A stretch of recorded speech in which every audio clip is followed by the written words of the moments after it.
kind of it's something that we talk about as a defense. Some of the older guys is that we're going to be the reason that we go out and win games. It's not going to, no matter what's happening on the other side of the ball, no matter what's happening in special teams, whatever it is, it's like the defense, we're going to play good enough, hard enough, long enough to be the reason that we win games. And that's kind of our mindset going into camp. I think that's going to help us just to not get complacent as a defense. We're just going to keep getting better and better. What you said that you've seen the transformation? I guess what was it like before? I mean, it's. I wouldn't say it was really so much different. It just gets talked about more now, right? The older guys are on the defense. We bring it up, and it's more in our minds all the time now, rather than just kind of us going out and playing. It's like we're out there because we're going to be the reason that we're winning games, no matter what the situation. Even if we're up by 30 points, like we're going out there on every single drive, like we're going to make a game-winning play. I mean, in the same lines, the program has, had a number of losing seasons now, but yet just when you look at the vibe or feel the vibe of the players and coaches, it's like you wouldn't know that this team hasn't had a winning season in a long time. Why is that? I think that's just because we know the work we put in. We know what we've done to put ourselves in that mindset and get us to that point. And so we're confident. We know we put the work in. We know we're going to continue to put the work in through camp, and we're going to be ready to roll for the season. Nash, you've been through a couple of camps now. I mean, with this much experience and as strong as the defense could be this year, for the defensive line group specifically, what would you say the number one thing you want to get better at is before the season starts? Something we talk about is just our four-man rush, just being able to get the quarterback with four guys, not having to send that extra blitzer, and that's it's something that we talked about, something we talked about a lot in the spring, talking about just pass rush lanes, all that stuff that goes with it. And I think we're going to continue to get better and better at that, and I think we're going to be a really good four-man rush team. Who's that fourth guy? I mean, we got a lot of guys that could play. I could tell you 6 different people that it could be. I mean, obviously Cam, Jamari, me, Ty, Elijah Judy, MJ Sherman, Prince Will, Riley Van Poppel, Sua. I mean, I think we have so many guys on that defensive line that can play really high-level football.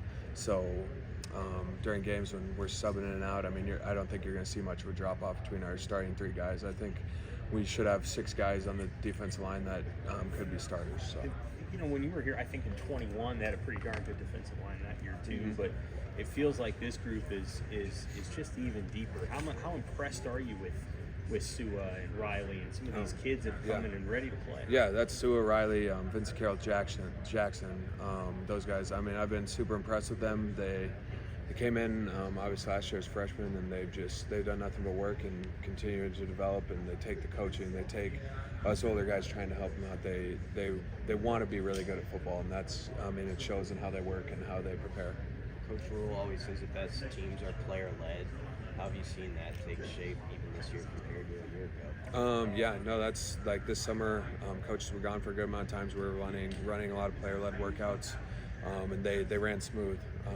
There was no drop-off from when coaches were here to where coaches were gone.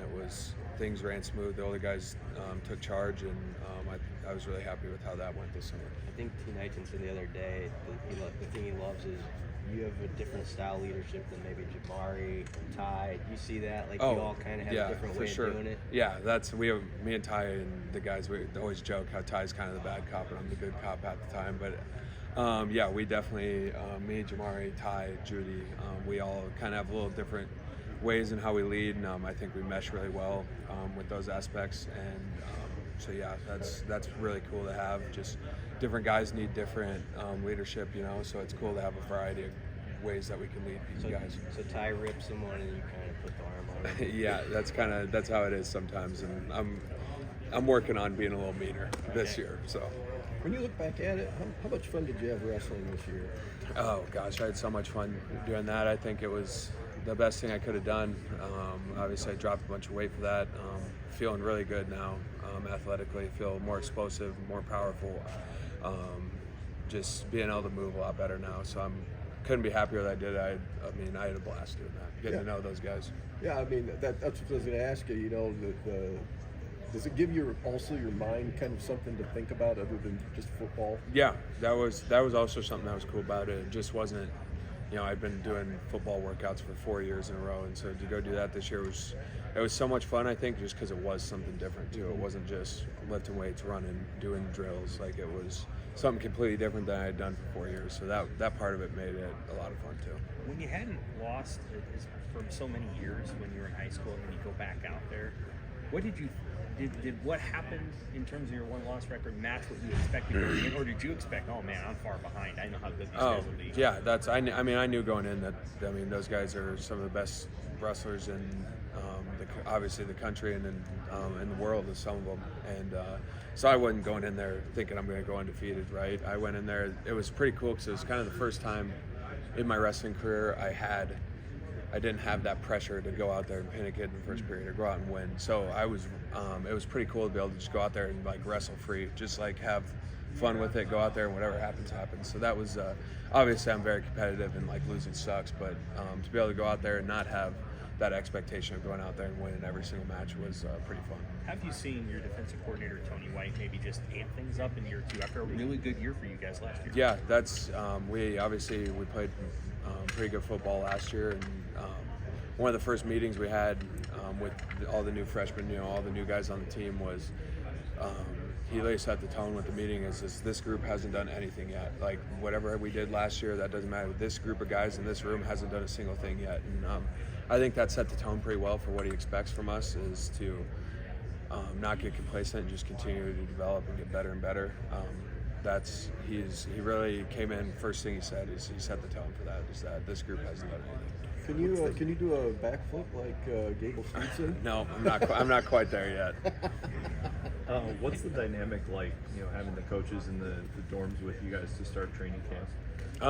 Yeah, it's cool. We all like it because it's like, well, if we have to stay in the dorms, like, yeah, you guys should too. So I think it's pretty cool that Coach Rule and all those guys stay in the dorms with us. And I don't know if you guys remember last year, of course, we had some pranks that we would pull on the coach or saran wrap their rooms and stuff. So it's a fun dynamic. So you have to keep your head on a swivel then for revenge this year? Yeah, no, that's for sure. I honestly couldn't believe T-Night didn't do anything to get us back really last year. So yeah, we'll all be paying attention this year. It still might be coming. Yeah, exactly. Hey Nash, where does the confidence come from that you guys can take that next step when this team on the field at least hasn't done it yet?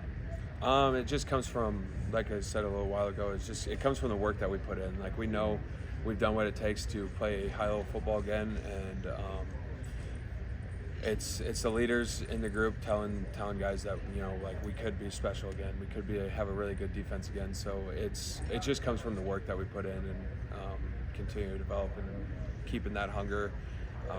That's where the confidence can come from. Coach Rule has called this a player-led team more than once. How does that show up to you? How do you see a player-led team?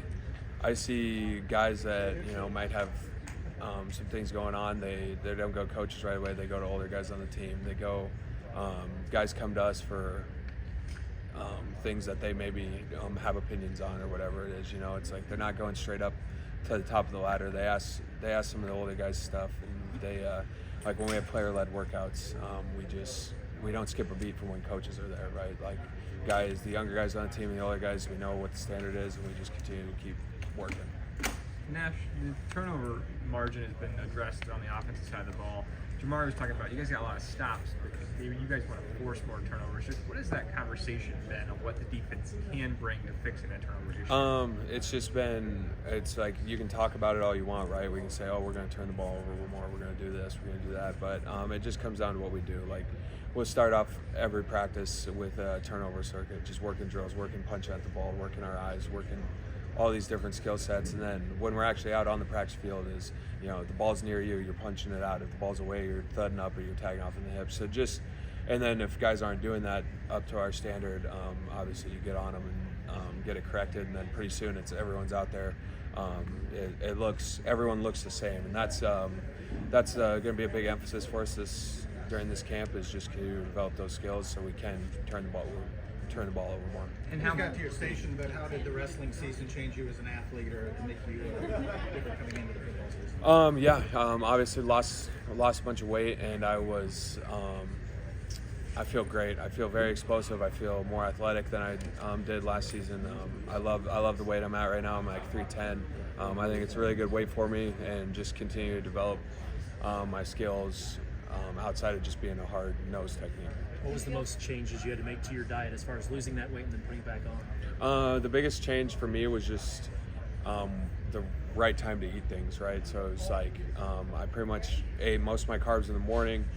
Towards the night, toned carbs down just to not have those big heavy meals at night, and that was a big thing. And it was just portion control, obviously, is just really big. Just not eating as much as I did before, but still making sure I'm getting enough of the protein, getting enough of the nutrients I had.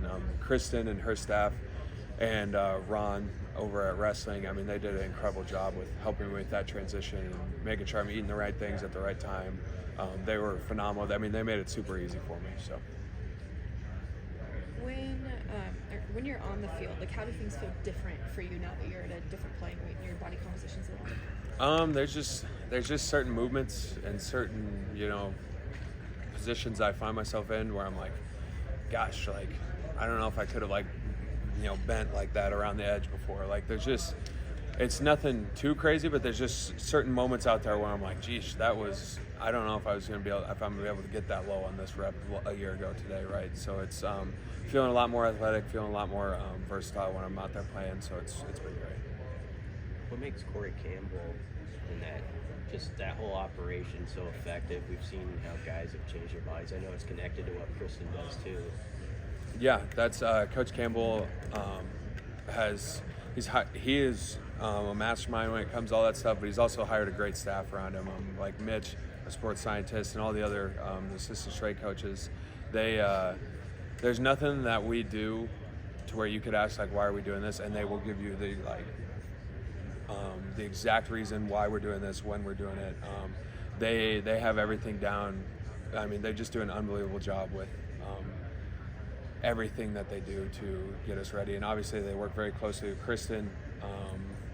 Anything that Kristen needs from him, knowing when workouts are, knowing whenever this is, so she can make sure that we have the right fuel, the right everything.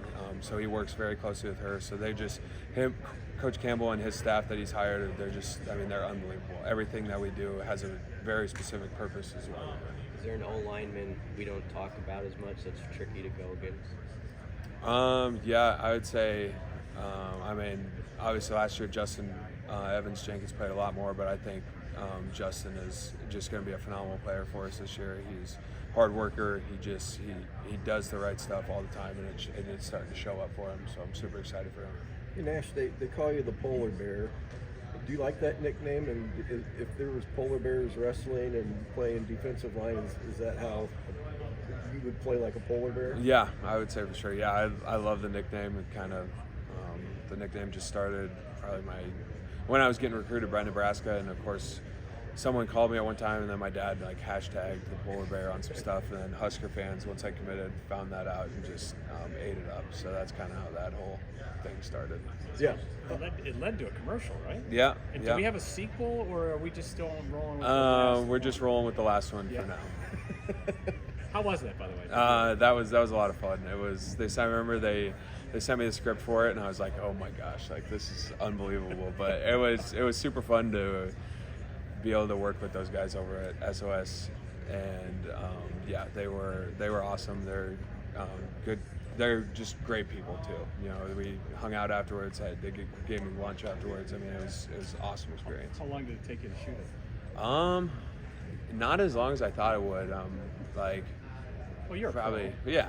I nailed your lines. Yeah, I nailed my lines. A couple of them we had to do a couple takes. The big one was the pool scene, jumping into the pool. We had to make sure we got that one right on the first time, just so that would look right. But yeah, it was awesome. Did you talk to DeColdest at all about your? No, I never really talked to him. Well, who's next in line? Yeah. I mean, you've got the polar bear. You had DeColdest. Yeah, I mean, who's next for that company? I don't know. I'm sure they'll figure it out. Thanks, Nash. Yeah, thank you very much. Appreciate it. Hey Nash, when the news kind of hits that Dylan's coming, was that a big deal to you guys? Like, were you excited about that? Yeah, obviously, anytime you can get a player that's as highly recruited as Dylan, that's going to be really exciting news. And he is obviously, he's young, he's a freshman. I'm looking forward to seeing how he develop. I think I think our quarterback room with Dylan, Danny, and Heinrich, and all the other guys in that room, I think it's going to be really fun to see that, see the competition and things play out. I'm just super excited to watch all those guys play. I think they're all really good players. I'm sure you answered this, but what did you get your weight back up to for the start of camp? I'm 310 right now. Yep. So plan to just kind of hang around there, see what, and just go from there. Nash, coach talked about this kind of the experience this defensive line. Maybe this has already been touched on, but how much does that excite you ahead of the season, knowing you guys have kind of still got room to work, but you guys have done this before together? Yeah, no, it's super exciting. We're last year I thought we had a lot of really good players, but not all of them had experience, and so now for guys like Cam and Riley and Sua and Vincent and all those guys that they got that extra year of experience and they put in all the work all summer long. Well, we all put in all the work all summer long. It makes me even more excited to see those guys continue to develop through camp and just be ready to play this season. Yeah, talking about you're the leader on this team, but how do you kind of like instill that culture from the other guys, the new guys, or younger guys, and kind of say like, this is our standard, and here's how we do that? Yeah, no, it's really not too tough. We have really good group of guys that came in this summer, and just right, you tell them what the standards are and stuff, but then it's going out there and doing it yourself. So I like to think I'm pretty. I lead by example, and so when they see me out there doing the things right all the time, it just continues to carry over to them. Yeah, last thing, it's kind of a silly thing, but it's supposed to be really hot this week. How do you mentally prepare for that? Obviously, like the small things. Yeah, no, it's for me like you can't control how hot it is outside, right? You can only control how you practice out there. So I'm not worried about the heat. That's just going to be something that you're going to have to deal with, and it's just preparing for hard-nosed practices. That's what I'm preparing for. I'm not preparing for the heat. All right, that's all the time we got for Nash. Thank you, Thanks, Nash. Yep. We'll have Ramir Johnson over here next.